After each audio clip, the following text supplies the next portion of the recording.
Hello, my name is Bethany Llamas, and this is my brief introduction of to who I am and what I believe about biliteracy. This first slide is a show of my family on the left. I have 5 children and I'm married. It is very difficult for us to have one picture that has all of us in the picture, and I realized that now as I was putting this slide together that it's high time that we get a current family picture. The last one was dated back 10 years, and that does not accurately reflect my glorious life with many teenagers. On the right hand side, I have chosen a picture that was taken this year with my current class in kindergarten. Right before Christmas time, we had the Grinch who came to visit our class, and that was very exciting. I love being a teacher. I've taught everything from kindergarten up to 8th grade. I love kindergarten very much. I love every grade, but I seem to have gravitated back to kindergarten, and specifically with the bilingual population. That's something that is very near and dear to my heart. What is biliteracy to me? There were several components as I was reflecting on this that make up my feelings about being biliterate. I know that bilingual is good.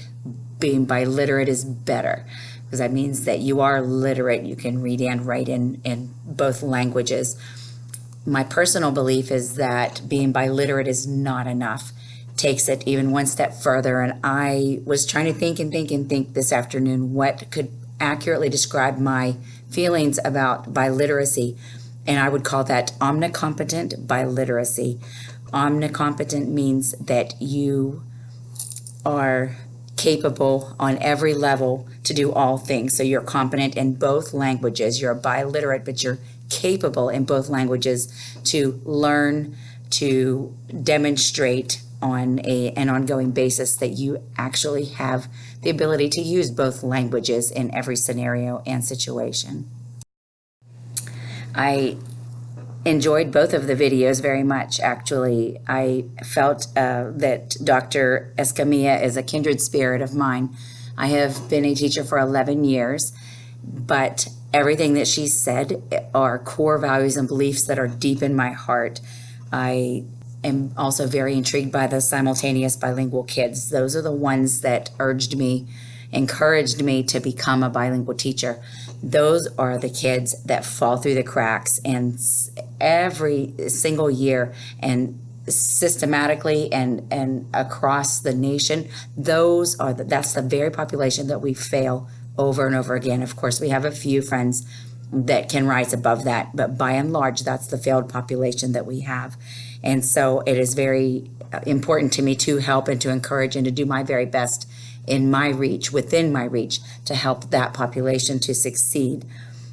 One of the things that I truly believe that I heard also is that we need to grow that natural resource. We spend so much time, and unfortunately, the way that our school systems are set up now, by and large, the view is that we need to move them from whatever language to English.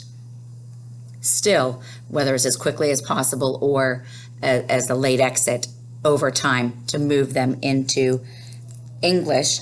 And we work so hard to develop those English skills, and then some years later down the road, all of a sudden they're thrown into some type of another language class to become bilingual in another class.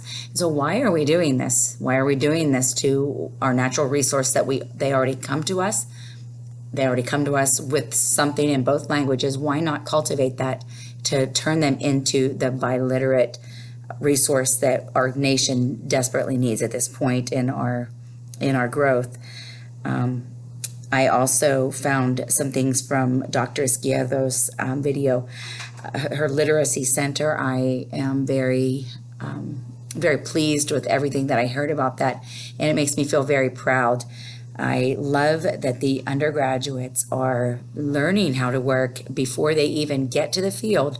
They're learning how to work, how to provide the reading support in English and in Spanish based on the individual need of the student. And I'm not sure how involved they are in the testing and the placement and deciding path to take to provide that support, but I would be suspicious that they would be involved in all of those steps. And that makes me feel very happy, because that means that our new bilingual teachers are coming out. They don't have to learn the hard way. Like a lot of us, we just kind of sink or swim, and then you learn to find your way through, and you learn what is better practice. As you keep going along, you always learn something better to better help your students. And I love that they're learning that before they even get into the field.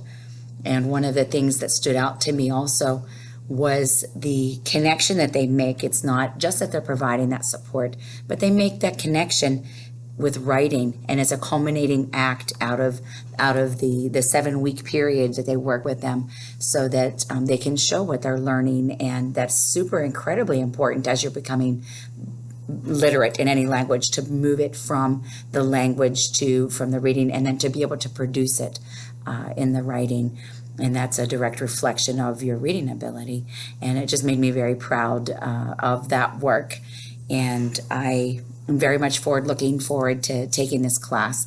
I feel that bilingual education is deep in my soul, and it is my passion. And I'm very happy to be taking this course, and I look forward to learning in this atmosphere. And I think that we have a lot to learn. Thank you so much. I hope you've enjoyed the video.